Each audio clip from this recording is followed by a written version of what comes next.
muy lu am solo. ci accident yi ni nga ko waxee ndax fonctionnaire nga également ci ministère bi ndénk wàllu transport.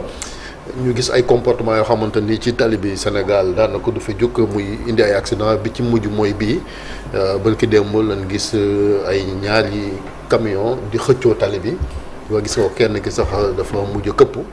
muy loo xamante ni nee nan mujj nañ ko jàpp ginnaaw bi vidéo bi virale ci réseaux sociaux yi police ak gendarmerie def ci liggéey yéen chaque fois ci cause accident yi da ngeen naan facteur humain kon jikko yi moom changé ko déjà information yi nga mujj am ci accident bi. waaw kii nga xam ne moo waral accident bi di benn chauffeur jarul mooy tudd turam ak fi nga xam ne fa la dëkk. mujj nañ koo jàpp. parce que ci wàllu njëkkante la woon mas naa fi jaar ça fait donc 2 ans ci benn émission doon fi wax ci mbirum le profil des conducteurs maanaam nit ki ñi nekk ci tali bi ñaata la. bi may commencé donc di bind sama livre bi ci samay gëstu juróom-ñaari comportement juróom-ñaari chauffeur laa doon gis ci circulation bi. bi may continuer def sama gëstu fi mu toll nii maa ngi ci ñeent fukki profilu 24 profilu chauffeur de circulation bi. ñaar fukk ak ñeent. kii dafa bokk ci profil bi ñuy wax d'abord les compétiteurs mooy ñi nga xam ne bu nekkee ci tali bi naan soxna si kat jigéen la. du ma man jigéen doo ma romb. paa bi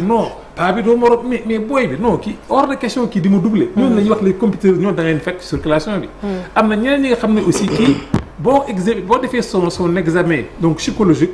daf lay jox un deuxième profil. mooy koo xam ne kii un punisseur. mooy xam ne kii da ngeen di seq tali bi nga bëgg ko doubler xam nga normalement en principe bu la nit di doubler tu ne dois pas accélérer. mais moom dafa naan non kii la hors de question donc mu di ma doubler j'accélère wala bi may bëgg a doubler xaaral ma serrer à gauche pour daane donc kii war na ñaari profil yoo nga xam ne ñoo nekk ci kaw tali bi te profil yooyu ñaar fukk la ak ñeent donc ci sama biir gëstu bon peut-être loolu beneen émission la doon laaj boo xam ne mën naa ci revenir pour dikk ce qu'on appelle les 24 profils qu'on rencontre dans la circulation. mais ñi ci gën a fës am na ñu nga xam profil yu nga xam ne ñoo ci gën a fës. gën a fréquent lu ñu def jéyee. waaw yooyu yi ci gën a fës yi d'abord wax nañ ci profilu compétiteur bi wax ci profilu punisseur bi wax nañ ci également les DJ sur route mooy ñi nga xam ne ñi ngi ci oto bi mais ñi ngay déglu musique alors wala ñi ngay téléphoner.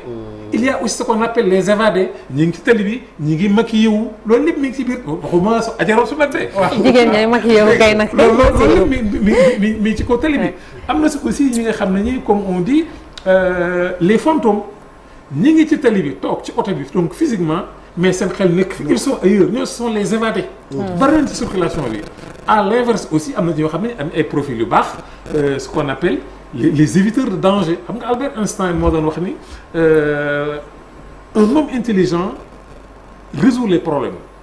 un homme sage les évite am na ce qu'on appelle les éviteurs de danger ñoom ak noo mën a mel ci circulation attention sa ngelaw jàmm bàyyi naal tali bi yaa moom am na aussi ce qu'on appelle les professeurs les je sais tout les gens qui sont donc sur les il y en a plusieurs quoi il y a ce qu'on appelle les cogneurs xam ne foo nekk circulation bi ñoom dañuy ñëw tafu la donc complètement ba mën a créer des accidents de la route donc lii dafa ay profils yoo xam ni mandi ak tàggoog sa sago yi tamit dinay faral di indi jéye ak nelawkat yu métti yi. waaw bu leen nelaw uppee sax ñu nelaw. waaw nelawkat yi mooy li ñuy wax les fantômes. bugguma sax donc de tudd tur mais récemment am na benn accident bu métti boo xam ne bii sous réserve que autorités yi dafa doon les enquêtes li fantôme moo ko indi maanaam tëdd ci tali bi également di nelaw parce que dafa am waxtu yoo xam ne yi ay waxtu nelaw la ci kaw circulation bi soo jëlee par exemple rapport bi nga xam ne la brigade nationale des sapeurs pompiers donc daf koy joxe alors assez souvent. entre 18h ak 22h ce sont les heures les plus accidentogènes. La majeure part des accidents ci waxtu yooyu lay nekk. am na beneen heure aussi boo xam ne bii c'est entre 13h ak 15h. heure yëpp boo ko xoolee heure lekk la somnolence dañuy lekk na ba suur ainsi de suite également c'est des moments dans ce qu'on appelle le système de la chronologie donc biologique moment yoo xam ne donc aadama yi dafay nelaw. mooy entre 13h ak 15h. entre 18h également ak 22h. yooyu dafay nekk ay fajar gi buy xar ba ngelaw lu neex loolu ëpp na. waaw yooyu yëpp dafay moment yi xam ne moom dafay faral d'accord ci image yi ci ba léegi ci weekend bi dañu gis benn conteneur boo xamante ni moom da doon ronu ab. suufu autopont mu suufu autopont cam maanaam gabarit kooku moom respecté gabarit sax. waaw kooku def naa ko donc sama page Facebook xam nga man bon. livre bi def naa ci quasiment donc 5 ans de recherche. waaw mi ngi te depuis donc alors boobu ba léegi aussi xam nga comme un livre moom. c'est absolument difficile donc de le mettre à jour donc perpétuellement dama ci def alors une version PowerPoint dans cette version PowerPoint là pratiquement am naa ci lu toll ak 6000 diapositives 6000 diapositives yi aussi traité naa ci donc lu jege 100 thèmes mais kii boo ko xoolee ça s'est passé à Diamniadio mais yow sa oto d'abord bi ngay ñëw di franchir ouvrage bi. gis nga gis nañu def donc hauteur bi 4 mètres par exemple 85. 3 mètres 5 3 mètres 50. yow xam nga sa également gabarit bi mais malgré tout tu fonces. donc loolu li ko waral mooy surtout donc indiscipline bi ñàkk a yar bi te gëm naa ne su fekkoon ne état bi mi ngi jël ay mesures yi nga xam ne alors ñoo ci war lu mel ni dina am keroog bi ma publier vidéo bi mais y a un ami boo xam ne se trouve donc alors en Italie mu ni ma kii su fekkoon na par exemple ñun suñu réew yi la nee na doo taxaw sax doo fanaan ñoom dañuy yàqam sax yow nga yàq ouvrage pour nga ñëw fay ko mais fii xam naa sera absolument difficile ici au Sénégal un chauffeur nga bëgg koo fayloo un parce que d'abord xam nga lii problème accident yi ça pose y a plusieurs problématiques yoo xam ne ñoo ci nekk xam nga mais naka société bi fay bu ko mënta fay am na société bu nekk ni bu na ni fay parce que li mu wax nii tubaab yi lan moo tax nit ñi di respecter code de la route mooy amul dund la tëj kaso mais ci poste bi moom bu ko fekkee boo yàqee lu ñëpp bokk da ngaa war a fay. waaw c'est que loolu mooy pont Yoff baa ngi nii bañ ko daanelee ba léegi defaraatuñ ko. passerelle bi ay doo daan nañ fa def te chauffeur bi ko daje woon anamu. waaw mooy li ma wax donc y a un problème donc de moyen qui se pose xam nga accident yi li koy waral lépp soo ko jëlee 80 maanaam sur téeméeri accident yoo gis juróom-ñeent fukki yi nee nañ chauffeur bi la. 3% yi nee nañu alors tali bi la 7% yi nee nañu oto bi la d'accord c'est vrai que aussi chauffeur yi aussi quand même kenn demuñu parce que lu jig njaaga ñoom ñooy njàkk c'est une responsabilité alors c'est fortement engagé dans la majeure partie des accidents qui se produisent yi nga xam ne ñooy am ci kaw circulation mais nag aussi du chauffeur yi kese au-delà des chauffeurs aussi c'est souvent ce sont des gens qui sont payés au lance-pierre imagine-toi quelqu'un qui est payé par exemple à raison de 50 000 francs par mois et toujours salaire am boobu du tomber à point amul benn couverture maladie bu feebaroo donc du faju amul congé il y a tout ça soo ko comparé par exemple ak chauffeurs yi nga xam ne Dakar Dem Dikk ñooñu ils font moins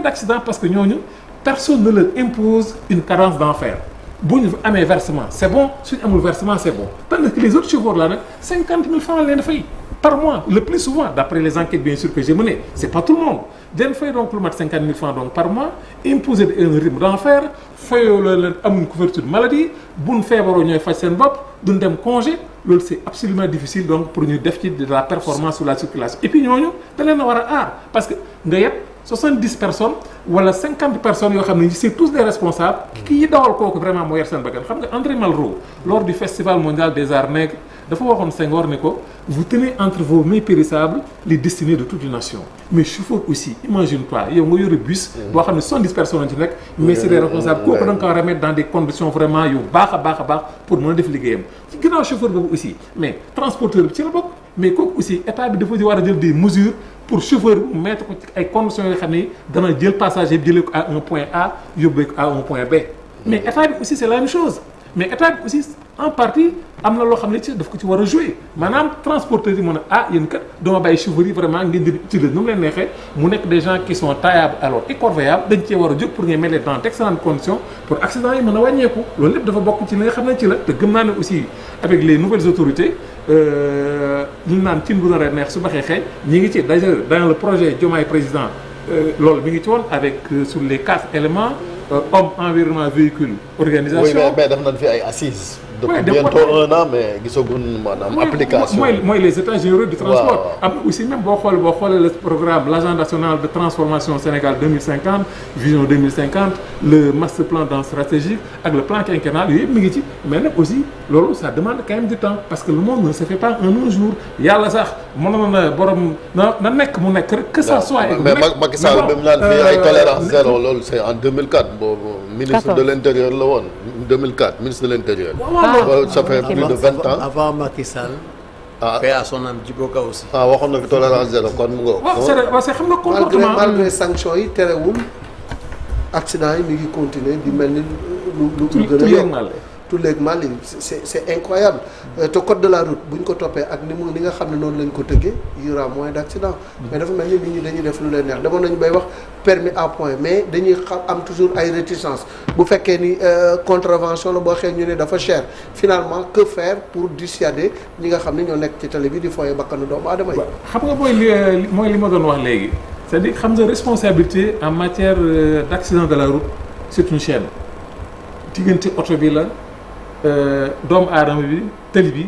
ak état bi nga xam ne moom mooy gérer l'organisation du système donc de transport routier c'est un problème systémique du benn law kese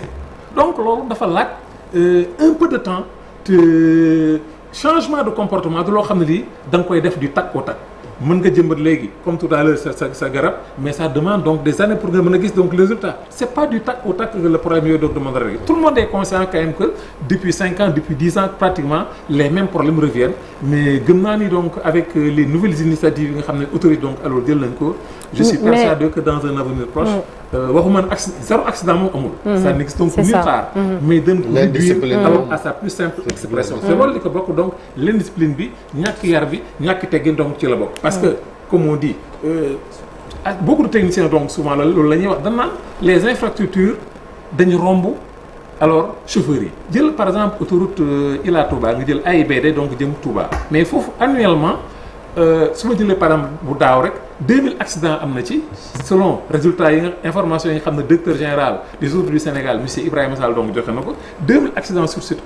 axe autoroutier là mu am ñeent fukki nit ak benn mais foofu pourtant oto yi duñu daje et malgré tout pourtant accident fay am cela veut dire que donc foofu nit ñi aussi y a un problème donc qui se pose alors à ce niveau loolu information yoo xam ne c'est le directeur général des autoroutes que je remercie donc au passage donc joxe na ko d'ailleurs c'est quelqu'un qui nous a beaucoup soutenu dans la sensibilisation comme le directeur général donc des transports routiers monsieur Valdiodio monsieur Mamoudou Alassane Camara toutes ces autorités qui sont au niveau mais ginnaaw facteur humain bi tamit dañuy wax renouvellement parc automobile bi ndax yàgg nañ koo wax mooy gannaaw bañ fi indee ay bus Tata yi c'était pour remplacer peut-être nee nañu ay car rapide ak Ndiaga Ndiaye mais boobu ba léegi ñu ngi fi ba tey taxi yi tamit am na ci jamono joo xam ne indi nañu yu bees te booy xool